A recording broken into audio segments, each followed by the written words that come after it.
Panorama 95 apresenta Check-up no rádio. Doutor Marcos Galvão, seja bem-vindo aqui ao nosso Panorama 95, bom dia. Muito obrigado, Marcos e Geraldo, bom dia a todos que estão ouvindo. Doutor, o nosso assunto de hoje é rinocinusite, né? O que é que vem a ser uma rinocinusite e qual a diferença que ela tem para sinusite, para rinite? Na verdade é assim, a rinocinusite é um termo que significa a inflamação da face, do nariz e da face. E quando a gente fala de face, a gente fala dos espaços vazios que a gente tem no osso da face, que são cavidades revestidas por uma pelezinha fina que a gente chama de mucosa. E a rinite e a sinusite são exatamente a inflamação dessa pele, desse revestimento do osso interno da face e do nariz. E na verdade é assim, hoje em dia a tendência é que a gente use esse termo rinocinusite tanto para nos referirmos à rinite quanto para nos referirmos à sinusite. É tudo junto. Isso, porque na verdade não existe uma barreira que separe uma rinite de uma sinusite e uma sinusite de rinite. Então assim, não existe rinite sem sinusite, nem sinusite sem rinite. E como é que a gente consegue, por exemplo, identificar que nós estamos com a rinocinusite?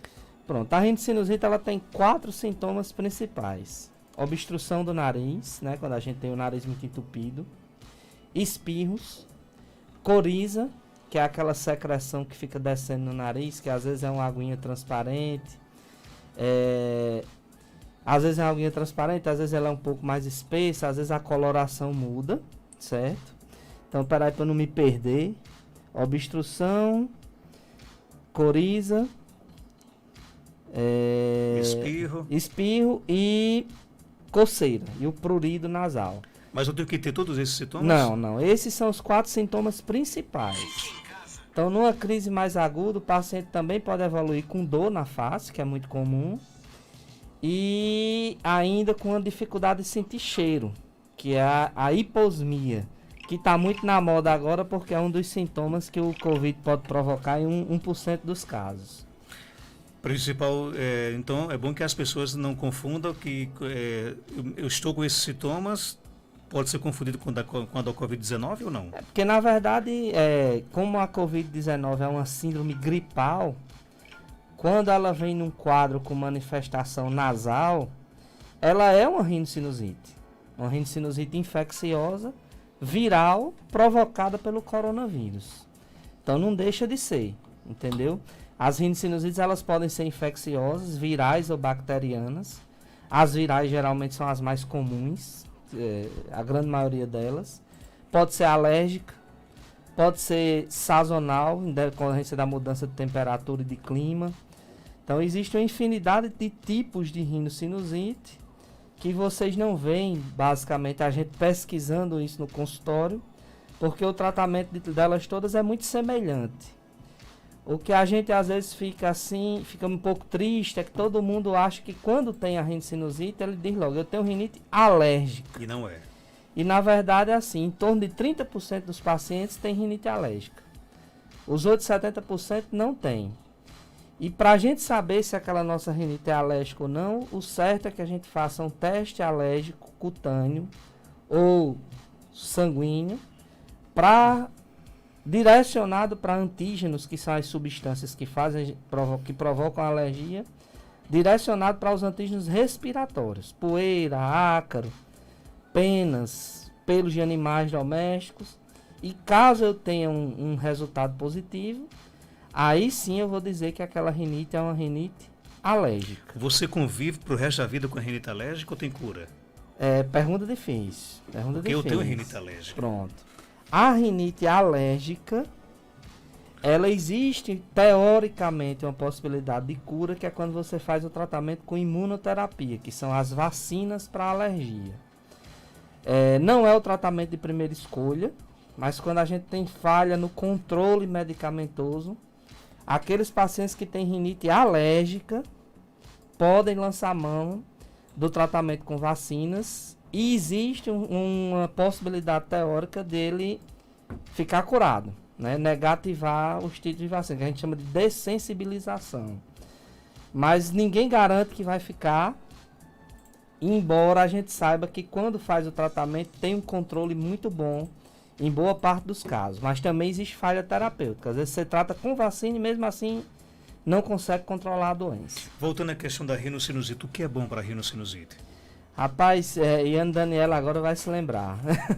A Iane tem rinocinusite? Não, mas ela toda vida que conversa comigo e pede para eu dizer o que é que a gente deve prevenir, eu digo lavar o nariz com soro. Isso todos os dias. Então assim, lavar o nariz com soro fisiológico, pelo menos 3 vezes ao dia. Previne em 80% em média as crises de rinocinusite. E as outras medidas são medidas de higiene ambiental, né? Então é tentar se manter num ambiente limpo, evitando ambientes que tenham muita poeira, contato com fumaça, principalmente de cigarro, contato muito próximo com animais domésticos que, além de carregar ácaros, soltam pelos que podem irritar a mucosa do nariz. Então manter a casa bem arejada, permitir a entrada de luz de sol, da luz do sol nos cômodos da casa. Ter todo cuidado com a limpeza de tapetes e cortinas. Então isso é o que faz você prevenir uma rinocinusite. E uma coisa interessante que eu gosto sempre de chamar a atenção é que a gente sabe que você nasceu. Se você não tiver aleitamento materno, naqueles primeiros 6 meses de vida, você tem uma maior chance de desenvolver uma rinocinusite, inclusive por alergias. E se você tiver um contato com fumaça de cigarro, principalmente, nesses primeiros 6 meses de vida, a chance de você desenvolver uma rinocinusite crônica no futuro também é maior. Então, assim, um recém-nascido, a gente tem que ter esse cuidado com ele. Lavar o nariz com soro desde que nasceu e evitar esse contato com esses fatores que agridem a mucosa do nariz, para diminuir a chance dele ser um adulto no futuro com a rinocinusite crônica. Então, para crianças que convivem desde cedinho com os pais fumantes, é terrível. Candidatíssimo aí, Candidatíssimo a desenvolver não só a rinocinusite, mas as outras doenças respiratórias também, por exemplo, asma. Doutor, por que é que demora tanto a crise de sinusite? Chega a ter, em alguns casos, 1, 2 semanas. Na verdade é assim, a gente define a rinocinusite nesse caráter temporal. A gente define ela em aguda e crônica. A sinusite aguda, a gente pode chamar ela de aguda quando ela dura até 3 meses. E a sinusite crônica é quando os sintomas persistem além de 3 meses. E na verdade é assim, na maioria dos casos em que a gente tem um curso mais prolongado da doença, é porque o paciente ou não teve a assistência médica em tempo hábil, ou não está fazendo alguma coisa que era para fazer. Então, como eu disse, a higiene ambiental é muito importante. E quando a gente tem aquela crise que vai passando de 1 semana, o ideal é que a gente procure um profissional habilitado para ser examinado e ver qual a medicação que vai tirar ele da crise. Inclusive, quando a gente retarda esse diagnóstico, a gente acaba evoluindo muitas vezes para a necessidade do uso de antibiótico, porque ela começa como uma inflamação ou por irritação, por exemplo, e a bactéria que está ali no nariz de bobeira aproveita aquela fragilidade e acaba entrando na mucosa do nariz e provocando infecções. Então a gente sai de um quadro que apenas em 20% das vezes precisa de antibiótico para um que você só vai ficar bom se tomar, se retardar muito isso. Então, e tem um detalhe bem interessante, como o senhor já mesmo destacou, se a pessoa todos os dias, por exemplo, usar a solução fisiológica, isso. Quantas vezes por dia, doutor? Eu recomendo pelo menos 3. Ao acordar? Isso, à tarde e à noite. E para facilitar a memorização. E para aqueles pacientes que são mais sintomáticos, aí o céu é o limite. Ele pode lavar com soro a quantidade de vezes que ele achar por bem, achar necessário durante o dia. A forma correta é colocar na mão e depois puxar pro Rapaz, nariz? outra pergunta que é muito feita no consultório. Na verdade é assim, a gente não tem, pelo menos que eu conheça até o momento, pode ser que tenha, eu nunca tenha tido acesso, uma forma correta de lavar o nariz com soro. O interessante é que a gente coloque o soro no nariz e ele volte ou aqui pela frente ou desça pela garganta. O que é que eu faço? eu deixo meu paciente à vontade. Eu digo que ele precisa lavar, que ele pode lavar com seringa, colocando na mão e puxando, que ele pode usar os jatos contínuos que tem na farmácia hoje em dia aí, aos montes, né? O jato contínuo eu faço uma crítica que apesar de ser muito bom, eu adoro, mas são muito caros. Então, às vezes o que inviabiliza o tratamento com eles é o preço. Mas assim, do jeito que o paciente achar melhor. Existe uma recomendação que eu sempre dou para crianças pequenas, né? Crianças pequenas, geralmente, eu peço para que o pai deite na cama, encha um conta-gotas e vá colocando o soro com conta-gotas nas narinas, ele deitado, e pode deixar ele engolir que não tem problema nenhum. Porque aí eu garanto que ele lavou desde aqui a entrada do nariz até o final, que é o mais interessante, que a gente faça essa limpeza em toda a extensão do nariz. Então você pode engolir tranquilamente o soro, né? Existe até uma brincadeira aqui, uma brincadeira não, para se fazer entender melhor, que eu digo aos meus pacientes, aqui na região da gente a gente conhece o gurgumim, que é uma região que fica entre o nariz e a garganta, que a gente chama de nasofaringe. E às vezes a rinocinusite deixa essa secreção agarrada lá no gurgumim, incomoda para danado e ela não sai de jeito nenhum. Então quando eu faço essa lavagem do nariz com soro, fazendo o soro entrar pelo nariz e descer pela boca, normalmente eu consigo lavar essa secreção que está no gurgumim e eu tenho um alívio muito bom dos sintomas dessa forma. O ouvinte pergunta aqui no Facebook, doutor Marcos, o soro fisiológico após aberto temos que usar dentro de 15 dias. Se a gente usar após os 15 dias, o que acontece? Isso, na verdade, é assim. Quando o ideal é que a gente use em temperatura ambiente, então isso já dificulta um pouco a conservação. Depois de aberto, dependendo do fabricante, eles têm lá um prazo de uso. E o que acontece é que ele pode sofrer contaminações, né? Então pode crescer alguma bactéria ali dentro. E quando você usar, você carregar essa bactéria para dentro do nariz e provocar alguma infecção. Essa é a outra vantagem dos soros com jato contínuo, porque eles ficam numa embalagem hermeticamente fechada, que não é contaminada, e aí você pode deixar tranquilamente fora da geladeira e usar até acabar o frasco sem problema nenhum. Ok, muitas perguntas aqui no nosso WhatsApp, mas com certeza você que está em casa nos ouvindo, de repente pode até se identificar. Eu sofro de sinusite, é terrível, uma dor, é um desconforto facial imenso. As crises são horríveis, o paciente compromete muito a qualidade do sono e o dia a dia também. Doutor, eu tenho faringite e de vez em quando eu chupo as frutinhas, umbu, cajarana, siriguela, sempre me dá crise de garganta e depois vem aquelas bolinhas da faringite. Tem a ver isso? Na verdade é assim, a gente nunca, eu pelo menos não gosto de dizer ao paciente que não tem nada a ver, né? Cada organismo é uma coisa única que responde a determinado estímulo de uma forma peculiar. Então assim, eu não tenho estudos científicos dizendo que comer determinada fruta ou alimento vai piorar a sua faringite. Faringite inclusive é outra manifestação da rinocinusite, que é uma inflamação da faringe, que é o que a gente chama de garganta. Mas a gente sabe que tem algumas pessoas que têm uma sensibilidade a determinados alimentos e que quando comem pioram. Isso varia de pessoa para pessoa.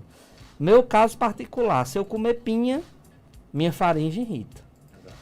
Entendeu? Mas eu como siriguela, inclusive adoro, e umbu com sal e eu não sinto nada. O interessante é que quando você fizer uso disso, acabe aumentando sua ingestão de água, para manter a mucosa mais hidratada e ela ficar mais resistente, que é outro fator de proteção para a rinite e sinusite, que é se hidratar bem. E com relação àquelas bolinhas, elas são uma manifestação que podem ocorrer na faringite, que a gente chama de cásion, que são restos de células e de alimentos que vão ficando presos dentro da amígdala. A nossa ouvinte Alexone, lá em Lagoa Nova, pergunta: doutor, eu tive câncer de tireoide há 10 anos atrás. O senhor acha que ainda sou do grupo de risco por isso? Do grupo de risco para Covid, eu não li nenhum trabalho relacionando uma história pregressa de câncer, onde aquele paciente está curado, com um fator de risco. E o câncer de tireoide geralmente é um câncer que tem um percentual de cura muito bom. Então eu não acredito que você seja mais fator de risco, não.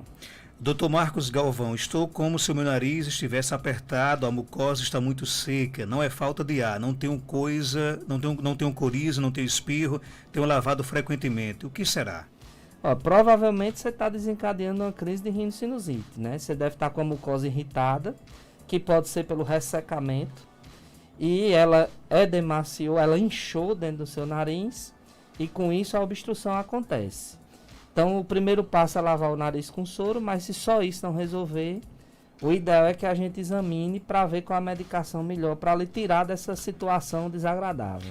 Doutor Marcos Galvão, eu tenho essa crise constante, coceira na garganta e coceira no ouvido e nariz, ficando obstruído. Isso tenho com frequência. O que é que eu devo fazer nesse tempo? Como eu lhe disse, a medida caseira é lavar o nariz com soro e manter a higiene do ambiente que você está. Agora, quando a crise ela vai se arrastando por um período maior, como eu falei aqui, aí provavelmente você vai precisar de medicação para poder resolver. Essa coceira na garganta, no nariz, no ouvido e nos olhos também é uma manifestação da rinocinusite, principalmente nos quadros alérgicos e sazonais. Doutor Marcos, tem um sinusite, mas coloca algumas bolinhas para fora quando me dá crises pela garganta, é normal? Isso, é como eu falei anteriormente, essas bolinhas são restos celulares que vão se depositando dentro da amígdala, restos de alimento, que a gente chama de cásium.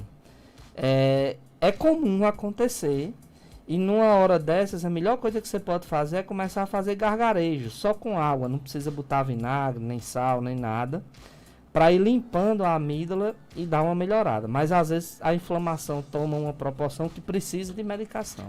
Doutor Marcos, eu estou com crise de rinocinusite, sofro muito com isso, eu tenho que tomar a vacina da gripe? É o ideal. Os pacientes que têm rinocinusite crônica, existe uma recomendação para fazer uso para realmente tomar a vacina da gripe todos os anos, porque a gente sabe que como as crises de rinocinusite, uma boa parte delas é viral, é infecciosa, e a gripe é uma rinocinusite infecciosa, quando a gente previne isso com a vacina, a gente tem uma melhora muito boa dos sintomas naquele paciente. Tem mais pergunta aqui chegando? Ô, doutor, tem um problema de sinusite. 3 meses fazer o tratamento. Queria saber se quem tem problema de sinusite, se pode comer cajarana, se pode comer essas comidas carregadas. Pode comer comida carregada? Pronto, meu amigo. É aquela história que eu comentei agorinha. A comida carregada depende muito do organismo de cada pessoa. Se o senhor que tem a sinusite comer a cajarana e não perceber piora, o senhor pode comer. Agora, se o senhor perceber que piorou, é bom evitar. Então, é mais uma questão de a gente se auto-observar. Então, identificou que você, algum determinado grupo de alimentos, piora a inflamação da rinocinusite, vá deixando de lado e vamos substituir por coisa melhor. Tem mais pergunta aqui. Doutor, se lavar o nariz utilizando a lota é uma boa solução? Lota? Foi o que ele escreveu aqui, lota. Eu não conheço. É bom que o ouvinte explique melhor o que é isso, né? Eu não conheço, doutor, sinto dores nos ossos da cabeça, o que é que pode ser? Pode ser rinocinusite, mas existe um tipo de dor, que é a dor muscular, quando ela atinge a musculatura do couro cabeludo, ela provoca uma dor de cabeça também, e os pacientes confundem muito com as dores que a rinocinusite causa. Lembrar que a rinocinusite também tem sintomas nasais. Então, quando eu estou com essa dor associada aos sintomas do nariz, provavelmente é rinocinusite. Mas se eu estou com essa dor e meu nariz não está com sintoma algum, provavelmente não será da rinocinusite. Tem mais pergunta? Bom dia, Marcos. Bom dia, doutor. Eu já tive por 2 vezes assim. Eu viajo para Parnamirim, passo uns 4, 5 dias por lá. Quando chego, fico dentro de casa. E quando saio, uns 2, 3 dias que eu cheguei, em mim fica assim, ardendo lá dentro do nariz, lá no fundão mesmo, já passando para a garganta. Dá a impressão que está uma brasa lá dentro. Isso é sinusite, rinite, faringite, é o que o meu? E aí, doutor?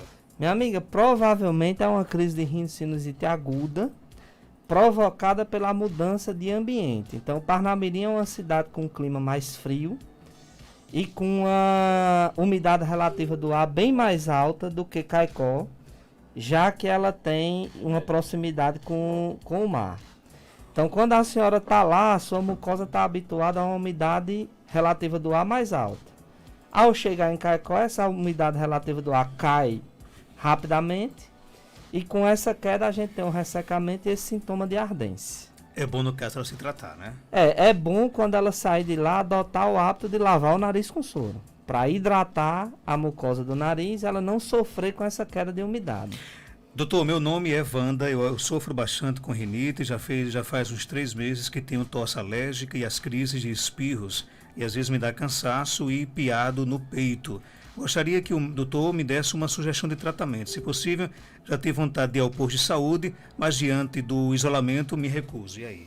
Na verdade é assim, a rinocinusite ela é uma das doenças respiratórias. E quando ela vem associada à tosse e à falta de ar com esse piado no peito, provavelmente você está desenvolvendo também uma crise de asma. É muito comum as duas se associarem. E existe outra doença que é a dermatite atópica, que é o ressecamento da pele, que também está associada a elas duas. Então essas 3 doenças elas caminham juntas.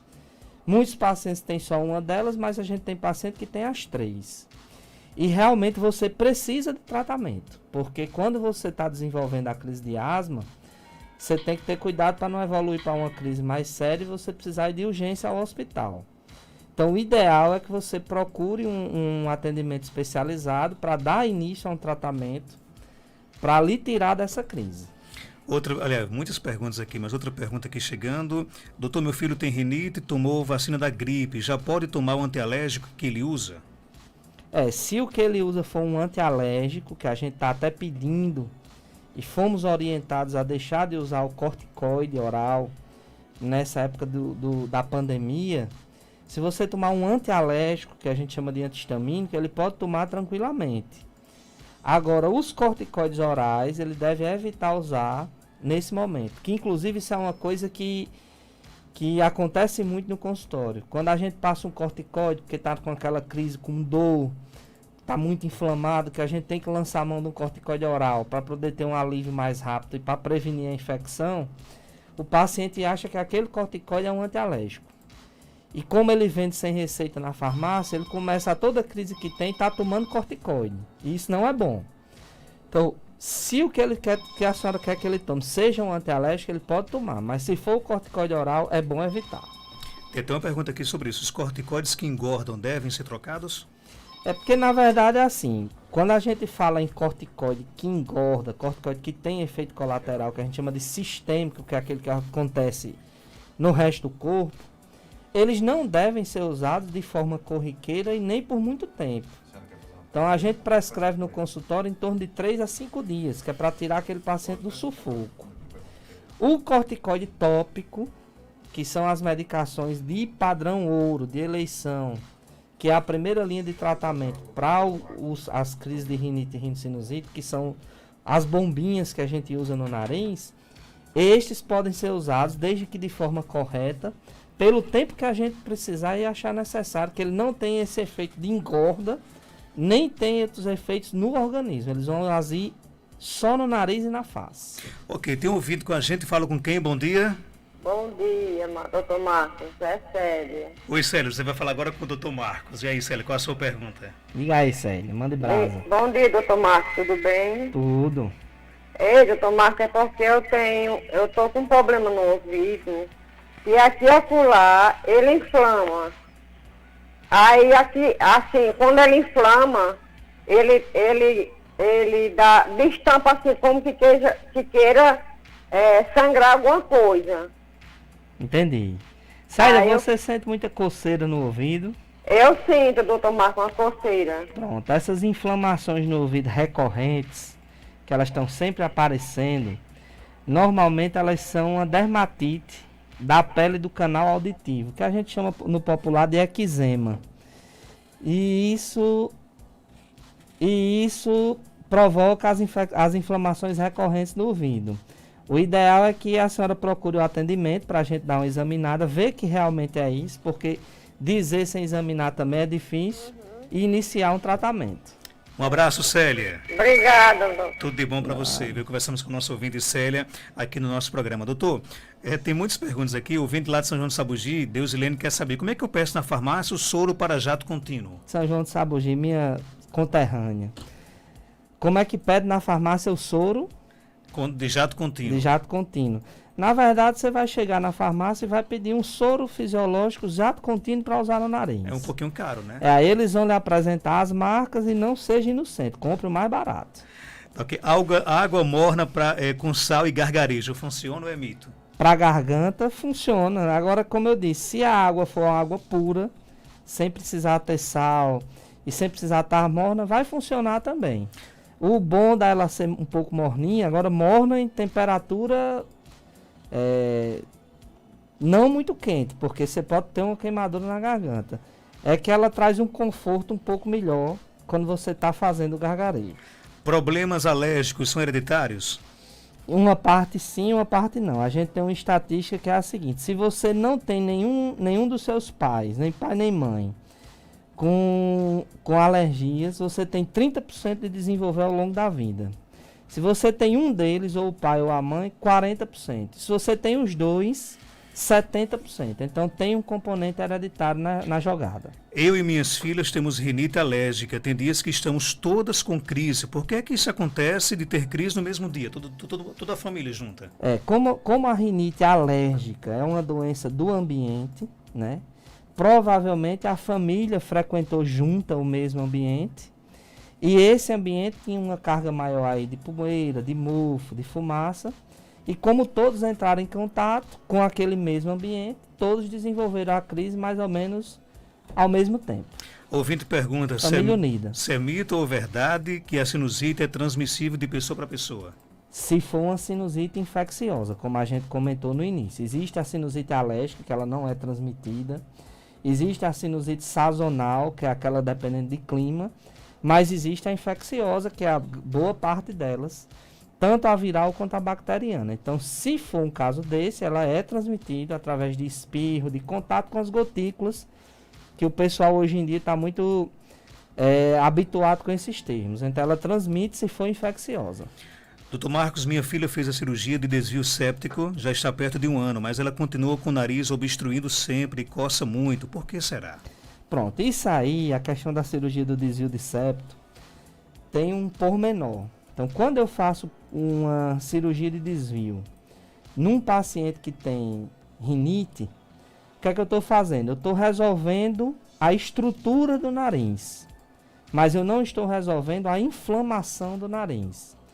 Então, eu não tenho como cirurgicamente resolver um processo inflamatório. Então, provavelmente ela fez a cirurgia de desvio de septo, corrigiu o desvio, mas o nariz continua obstruindo por causa da inflamação que a rinite provoca. Aí, nesse caso, ela tem que tratar a rinite para poder ter um resultado melhor. O nosso ouvinte questiona aqui, porque diz que está ouvindo aqui a entrevista, o senhor disse que quem tem rinite alérgica pode tomar a vacina da gripe, né? Só que ela foi a uma UBS com o atestado em mãos e lhe informaram na unidade que a rinite alérgica não dava direito a tomar a vacina. Na verdade é assim, isso foi uma conduta, né, da profissional da UBS. Na minha opinião, a vacina da gripe era para ser para todo mundo, independente de idade, grupo de risco, de ser portador de doença respiratória ou não. Mas a rinite, ela é uma doença da via respiratória alta e a pessoa que tem deve tomar a vacina da gripe. Infelizmente, a gente tem essa burocracia e esses trâmites do governo que às vezes acaba atrapalhando o acesso para todo mundo. Mas o ideal é que a senhora tome, na minha opinião, a senhora tem direito. No nosso amigo Braz Brito, lá de São João de Sabugi, pergunta: tem uma criança de 10 anos e constantemente ela bota sangue pelo nariz. É normal ou não? Braz, é muito comum. Dentro do nariz a gente tem vasos sanguíneos, como a gente tem em toda parte do corpo. Na criança eles são um pouco mais superficiais, aqui na entrada do nariz. E a gente tem um agravante, que a gente mora num clima muito, muito seco. E esse ressecamento às vezes abre ferimentos na entrada do nariz que chegam até esses vasos. E o nariz começa a sangrar. E além disso, para agravar, como o clima também é muito quente, a gente usa muito ventilador e ar-condicionado, que potencializam esse ressecamento. Então, assim, é comum. Geralmente, quem tem esse sangramento começa na infância e lá na adolescência, em torno de 13 aos 15 anos de idade, normalmente ele começa a desaparecer, vamos dizer assim. Doutor Marcos Galvão, o ar-condicionado é um vilão para quem tem sinusite, rinite, rinocinusite? É um veneno necessário. Na verdade é assim, o ar-condicionado, a gente estava até conversando aqui antes da entrevista, ele tem o benefício de dar um conforto térmico a gente, mas ele tem um malefício muito grande que é tirar a umidade do ambiente que ele está refrigerando. Então se você pegar um ar desse mais moderno e deixar ele ligado um dia inteiro, você vai ver que ele elimina mais ou menos 20 litros de água pela saída de água dele. E esses 20 litros de água eram para estar no ambiente em forma de vapor, para não deixar meu nariz, meu olho e minha garganta ressecarem. Então assim, o que é que você tem que ter cuidado com o uso do ar-condicionado para não agravar tanto a situação? Usar com um umidificador, uma toalha molhada dentro do quarto e controlar a temperatura para não ficar aquele frio de bater o queixo. Normalmente no consultório eu recomendo 24 graus, que é uma temperatura que deixa o ambiente agradável e sempre associada ao uso do umidificador, ou pelo menos uma toalha molhada pendurada no armador dentro do quarto para manter uma certa umidade dentro do ambiente. Ok, Dr. Marcos Galvão, ele está na Clínica São José, na Rua Terezinha Leite, 1883, bairro Penedo, aqui na cidade de Caicó. Dr. Marcos, obrigado pela sua participação, volte sempre aqui ao nosso Muito programa. obrigado também, estamos à disposição.